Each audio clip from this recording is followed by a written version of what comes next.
Hey guys, let's get more news from Steelers, but first, don't forget to subscribe to the channel and leave your like. Steelers players have reportedly politicked for Mason Rudolph to be the starter.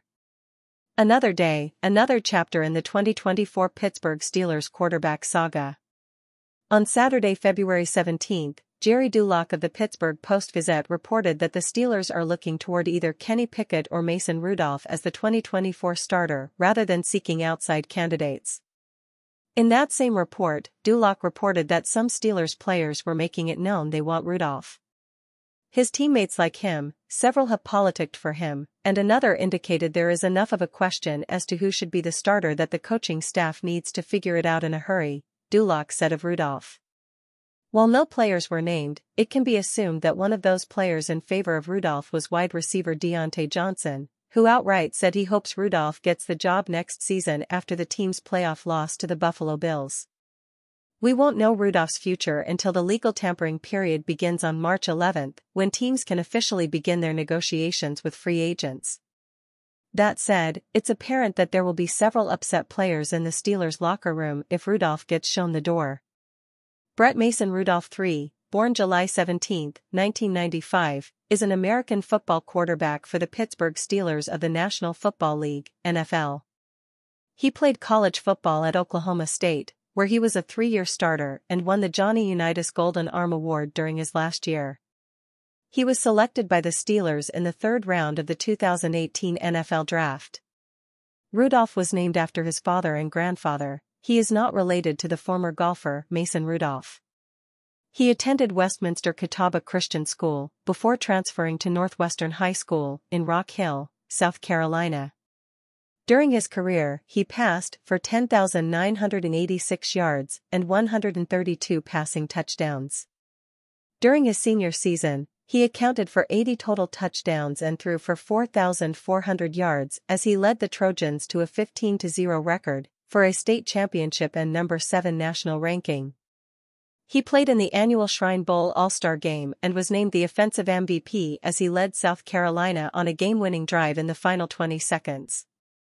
He was a finalist for South Carolina's Mr. Football Award. Rudolph was rated by Rivals.com as a 4-star recruit and was ranked as the 9th best pro-style quarterback in his class. Would Kenny Pickett have had similar success to Mason Rudolph without Canada? Would Kenny Pickett have had similar success in a post-Canada offense as Mason Rudolph if he didn't get hurt? This is the big, hypothetical question the Steelers face this offseason. They made 2 key decisions in the second half of last season. First, they fired offensive coordinator Matt Canada. They determined that he couldn't get the job done, and they wanted to make an urgent change.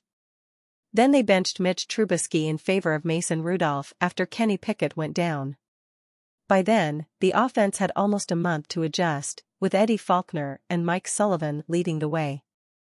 Though the Steelers faced a 3-game losing streak, Rudolph stepped into a schematically superior offense.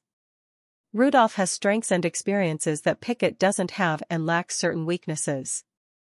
Their results would never have been exactly identical. But the question today is this: could Pickett and the Steelers have found similar success as they did under Rudolph? They already had their 400-yard game in Pickett's one full start/a without Canada. While they only scored 16 points, he should have had another touchdown. They won, and the whole thing proved successful. But he didn't make it to halftime the following week. He injured his ankle at the goal line, trying to go up 10-3. The team tanked without him the rest of the way until Rudolph stepped in weeks later. The running game improved after Canada's firing, and Rudolph benefited from that. Pickett presumably would have benefited from a better running game as well. The key variable is how he personally may have progressed during that time. Under Canada, he did not play with confidence or poise. He seemed restricted, terrified of making mistakes at the expense of making plays. Would he have been freer, more comfortable in his skin, with a few more games under his belt? The offense started to build confidence, and the players bought in with Faulkner and Sullivan. The whole thing screeched to a halt after Pickett's injury, however, and didn't resume until Rudolph saved the day. But would they have needed saving if Pickett just got to keep playing and developing? Owner Art Rooney too wishes they had the chance to find out. The Steelers' 2023 season has been put out of its misery, ending as so many have before in recent years, a disappointing, blowout playoff loss. The only change-up lately is when they miss the playoffs altogether. But with the Buffalo Bills stamping them out in the wild-card round, they have another long offseason ahead. The Steelers are swirling with more questions this offseason than usual, frankly, though the major free agent list is less substantial than usual. It's just a matter of, what happens next? Where do they go from here? How do they find the way forward? RB Joe Mixon laughs off clown behavior suggestion Bengals intend to release him. Joe Mixon accepted a pay cut last season to remain with the Cincinnati Bengals. He reduced his salary from $9.4 million to $6 million, with $2 million added via incentives. Players don't accept pay cuts when they're not ultimatums. The question is if the Bengals will send him another ultimatum in 2024. He is set to earn $5,750,000 all told through base salary and bonuses. We all know clowns can be very silly, but sometimes they do make a valid point. Whether there is any source behind the quoted tweet, the Bengals possibly releasing Mixon isn't exactly absurd. Especially if there are reports of the Cleveland Browns mulling Nick Chubb's future. Mixon did bounce back in 2023 after struggling to a degree the year prior, partly due to injury. He stayed healthy and recorded 1,410 yards from scrimmage with 12 touchdowns. He only recorded double-digit scores one other time as a Pro Bowler in 2021. Just under $6 million isn't a king's random to pay for a running back.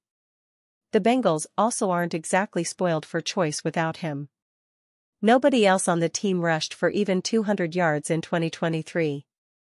Chase Brown recorded 179 yards on 44 attempts. Jake Browning and Joe Burrow, their quarterbacks, follow on the list. But Cincinnati still has to consider every dollar spent as it navigates its pricey future. Burrow's contract balloons in 2025, and they have to get Jamar Chase under contract. They reportedly plan to franchise tag T. Higgins as well, in the ballpark of $20 million. They have cap space, but that can dry up quickly. Mixon has a $3,028 roster bonus due March 18, with a $2,209,972 base salary. He also has another $540,000 in per game and workout bonuses in his contract for next season. They could save $5,750,000 by cutting him. He doesn't have much of a base salary from which to cut, but could they ask him to forego some bonus money? His piece of the pie is not as large as the piece that he had a year ago.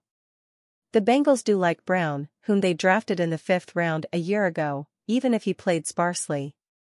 In addition to 179 rushing yards, he added 14 receptions for 156 yards with a touchdown. In spite of their free agency spending, the offensive line continues to be an issue. Head coach Zach Taylor said in May of last year that Joe Mixon's future is with the Bengals/A. Still 28 years old, will he have the opportunity to finish his career where he started? He is entering the final year of a 4-year, $48 million contract extension.